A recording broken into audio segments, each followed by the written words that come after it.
It's a pretty widely accepted fact that video game movies are usually pretty bad, if not outright awful. Mario, Prince of Persia, Assassin's Creed, Max Payne, Hitman, both of them, especially the latter, every Uwe Boll monstrosity. You could go on and on listing bad video game movies, but are there any good ones? Well, the first Silent Hill movie isn't bad, and the Mortal Kombat movie is not what I would call good or a film, but it is pretty enjoyable. But even both of those got abysmal sequels. The Witcher series was a mixed bag, erring more on the side of good than bad, just by a little bit. Some people really liked the Tomb Raider movies, but I'm not one of those people. Some people were thoroughly impressed with the new Sonic movie, though that might have something to do with the bar being set as low as could physically possibly be without digging a hole in the ground. Some people point to the Resident Evil films as examples of good video game movies, but I assume those people are being sarcastic. I wanted to ask the question, why do video game movies suck so frequently, and attempt to answer the question, how do we make a good one? The way I see it, there are three main reasons why most video game movies turn out poorly. A poor choice of game to adapt, the compression factor, and giving it to the wrong creative team. Let's take a closer look at each of those reasons. Number one, poor choice of game to adapt. Some of the games that have been chosen to be adapted to films just baffle me, like Super Mario Brothers. Of course that's going to make a terrible movie. I mean, it didn't have to be as aggressively terrible as the actual film turned out, but there was an exceedingly high probability that it would be bad no matter what. Why? Because there's only the barest semblance of a story, and the world is so inherently nonsensical that attempting to translate it into live action is just a fool's errand. Whoever thought turning this into live action was a good idea doomed this project right from the get-go. I mean, clearly they just cared about money. Recognizable IP, that's it. That's where it ends for them. Engaging with something by playing it and watching something are completely different experiences. Even watching someone else play a game is a different experience than watching a film, because there's a performative element in the act of playing. There's the potential for failure, there's challenge, there's interactivity, and you can't get any of that with a film. What you're adapting when you make a video game film isn't the gameplay, it's the story, the themes, the world, and the characters. And then you need to translate the gameplay elements into a form that's more conducive to a passive viewing experience. It doesn't seem like most video game films bother with this stuff. Action or horror games will always make better adaptation potential than puzzle games or platformer games because the gameplay is more conducive to filmic portrayal. It's why I'm looking forward to the upcoming Sleeping Dogs movie with Donnie Yen, but I couldn't give a shit about the Sims movie that EA is working on. How the fuck is The Sims going to work as a film? I mean, just think about the concept of that game for 1 second, and it's clear that it's a terrible choice to adapt. There's no real way to filmify the micromanaging of normal-ass people. So a number of video game movies have failed because they were adapted from source material without enough story, themes, or characters. But I think it could be dangerous to swing to the opposite end of the spectrum, too. You might disagree with me on this, and that's okay, but I think games like Uncharted and Metal Gear Solid would not make good movies, precisely because they're already so cinematic. Or maybe they would make good films in their own right, but they likely wouldn't be building upon the source games in a meaningful way. Don't get me wrong, I love cinematic, story-driven games. In fact, most of my favorite games fall into this category. But I think the level of cinematic storytelling they already contain could only be lessened by translating them to film. You're already getting a full film experience by playing the game, so adapting the game to a film's 90-minute runtime is inherently subtractive. Which leads us to point number 2, compression factor. Think of how many movies adapted from books had to cut out significant amounts of material in order to pack everything into a contained runtime. Then think about how much longer of an experience the average video game is than your average novel. AAA games we're talking about here anyway. Let's take a look at Uncharted 4. Far from being the longest game out there, but certainly one of the most cinematic. That's a game that takes an average of 15 to 17 hours to finish. To compress that down into an hour-and-a-half size package means losing a lot of material. It's more than just cutting some exploration and climbing sections. It means shortening the story, spending less time with the characters, losing some set pieces, ditching story beats, maybe even cutting whole characters or sections of the game. What you end up with could theoretically be an enjoyable film, but it would be a shallow imitation of the story and experience delivered by the game. Now, if you take those characters and tell an original story with them in the film, like a sequel essentially, that could work more, but I don't think a studio is going to go for that, because a studio wants to get people who aren't just fans of the game. Compression factor is a big hurdle to clear when adapting a video game. It's a less daunting challenge when you're dealing with a series or a miniseries adaptation. Having an 8-episode length allowed the Sharp Objects miniseries to both include all of the material from Gillian Flynn's book and to deepen and explore all of the ideas and characters present within the novel. It actually elevated the miniseries to greater heights, in my opinion, than the book ever reached. The expanded runtime is why I'm looking forward to the Last of Us series on HBO, and why I was more excited to hear The Witcher is becoming a series rather than a film. When it comes to adaptations of lengthy works, a series or miniseries seems like the way to go to me, and the only way to fully avoid the compression factor. But that doesn't mean you can't make a great film out of a video game. It just means maybe you should avoid targeting overly cinematic, story-driven games. So what kind of games should you target for adaptation? The best adaptations seek to expand, update, or improve the source material. Otherwise, what is the point of producing a shallow imitation of the original? For me, the ideal video game to turn into a movie would be a game with compelling themes and an interesting premise that maybe leaves some story potential on the table. Games that aren't necessarily jam-packed with traditional storytelling, but that are full of original, thought-provoking ideas. But what about when a game that suits points 1 and 2 still turns into a mediocre or bad film? That brings us to point number 3. Number 3. The wrong creative team. Assembling the right creative team for a project is arguably the most important of these 3 points. A good enough writer, director, cast, and studio can elevate a terrible concept. Even if it is polishing a turd, the best creative teams can polish really well. It's like the end of The Wolf of Wall Street. Sell me this pen. The right creative team can do it. But when you have the wrong creative team, a good concept with plenty of potential can be completely squandered. Prince of Persia is one game that had potential to work as a movie.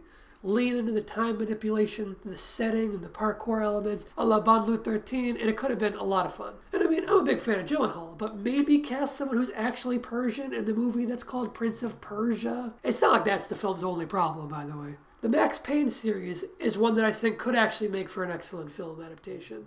The game has the right amount of story for a film adaptation, a great visual style, interesting themes, and the gunplay and noir elements are perfectly suitable to the medium of film.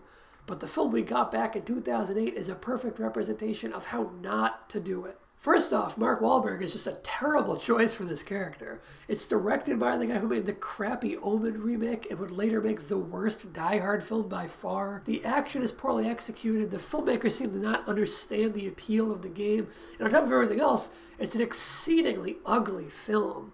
The stylish noir look of the game was transmuted into this ugly, artificial-looking visual aesthetic with shaky cam and choppy editing.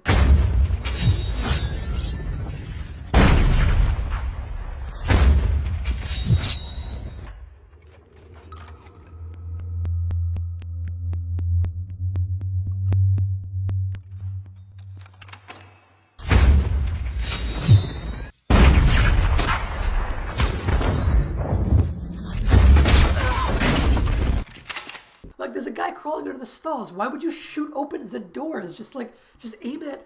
He's on the floor. Just lower your aim. Just shoot at him. What are you doing? Now, let's try to envision the film as executed by a creative team better suited to the material. Imagine a Max Payne movie starring Ron Perlman, Michael Madsen, or Scott Adkins, with excellent John Woo-esque shootouts directed by someone with a great grasp of action and stylized noir like Robert Rodriguez. Hardigan in Sin City is like a stone's throw away from being Max Payne anyway. I don't know about you, but I would be infinitely more on board with that version over the adaptation we actually got. Here are a few video games that I think hold excellent potential for film adaptation. God of War. If you go back to the older games, I love the direction of the new game series with the latest one, but I think the latest installment falls into that too cinematic for adaptation territory and would suffer from the compression factor.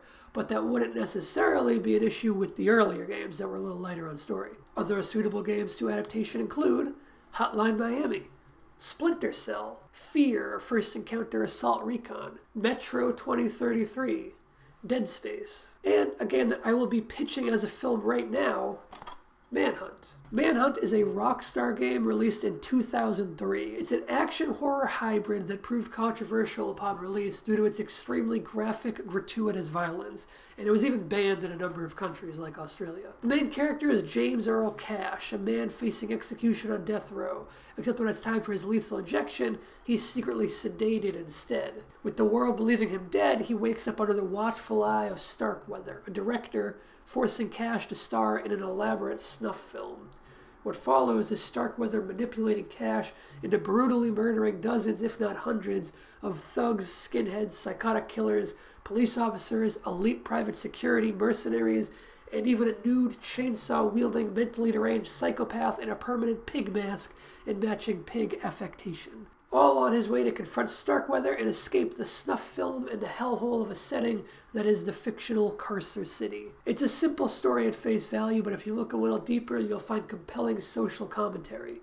Those who attempt to write off Manhunt as nothing more than gratuitous torture porn are missing the fact that the game actually offers some pretty thoughtful insights into the nature of violence in media. The very thing the game is criticized for is the thing that it explores in a unique and thought-provoking way. As Cash massacres his way across the city, it's all captured on camera for Starkweather's snuff films, for an audience that takes pleasure in on-screen violence, just like the players of the game, one layer removed. When the player executes someone in the game, they're able to kill with 3 escalating levels of brutality. A quick button press results in a clean and efficient kill, while stalking behind your prey and charging up your execution for long enough results in a horrifically gory, excessively violent kill. There's a minor incentive to choose more violent executions if you care about your star rating at the end of the level, but the level of brutality is largely just completely up to the player. There's no penalty for choosing the quick and easy kills every time. For the most part, choosing to pursue the most violent kills possible is a self-creating goal. The players risk tailing their prey for longer and risk getting caught because the more gruesome execution is a worthy reward. Starkweather goads Cash to pull off the most violent kills possible, but if Cash actually does this, it is purely the choice of the player. This social commentary is something that could probe deeper were it a focus in the film. The game has a great escalation that is perfectly suited to the structure of a film, progressing through different gangs of escalating challenge to the protagonist, and a satisfying conclusion where Cash comes face to face with the snuff film's director and puts an end to the man behind the curtain's life. The boss fight against Pigsy in the game would make for a terrifying sequence in the film.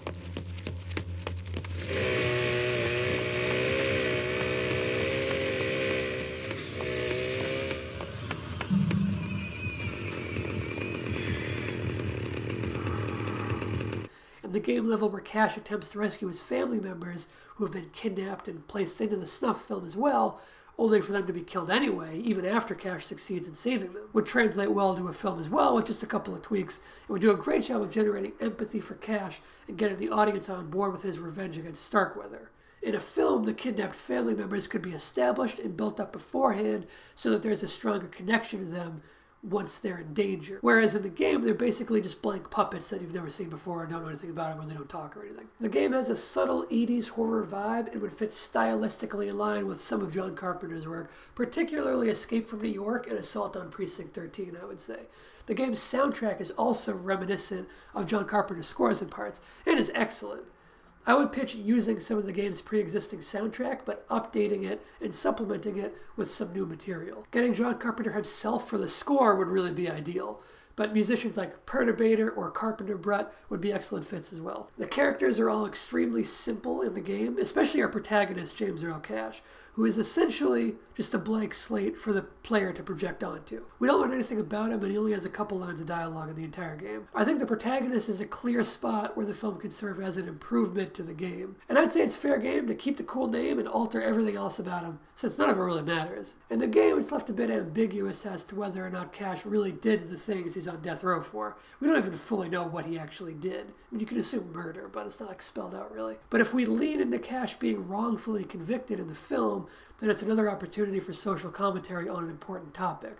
Making Cash innocent of the crimes he was convicted of helps to make him a sympathetic character, and it makes it more disturbing when he does fall into the violence that was previously leveled upon him unfairly. Cash doesn't really have any kind of arc in the game, but he certainly will in the film.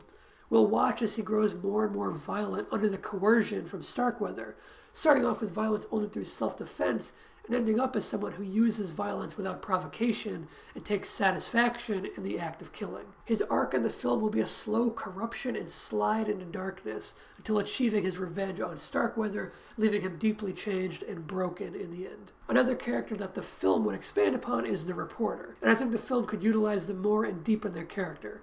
Again, this character presents another opportunity for social commentary via their profession. The attacks on her person and attempts from Starkweather and the gangs to keep the truth from getting out serve as an allegory for the threats to free journalism. Her filming of the violence can provide contrast to the ongoing snuff film's portrayal of those same acts of violence. It provides a good contrast and an alternate perspective. And the need for her to break the story while the corrupt police force takes part in the snuff film speaks to the pressures of good journalists to do the work that our legal and justice systems won't.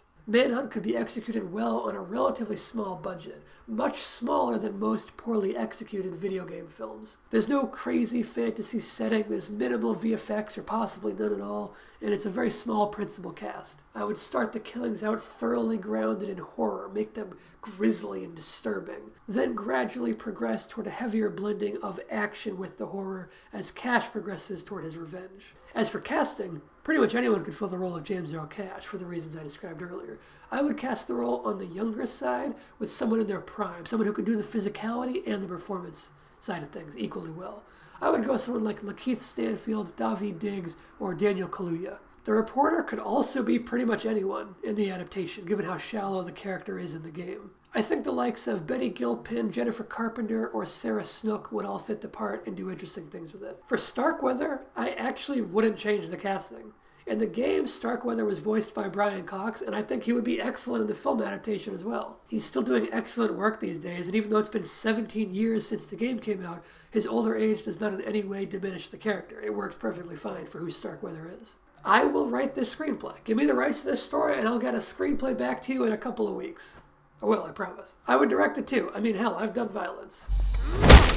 But I get it, you need an established director to handle this, most likely with a big IP and whatever. So I put together a short list of directors who I think would knock this adaptation out of the park. We need a director who is adept at horror, violence, and ideally action as well. Someone with a firm grasp of both style and gore.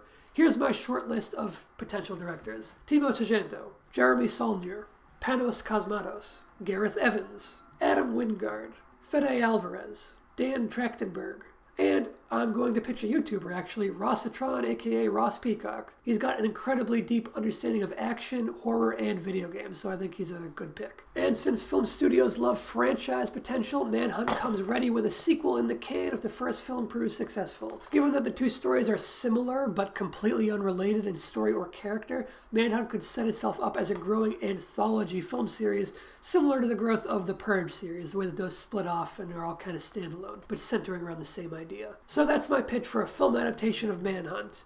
Do you want to see it? Would you cast different people, use a different director, or take the story in a different direction? Let me know in the comments. You might not be able to read my script for the Manhunt movie yet, but you can read my novel, The Fall of Polite. It's a brutal, post-apocalyptic tale of survival and revenge set in New England in the dead of winter. It's available in paperback right here or on Kindle. Check the description for a link if you want to grab yourself a copy. Thanks for watching. I'll see you in the next video. Bye.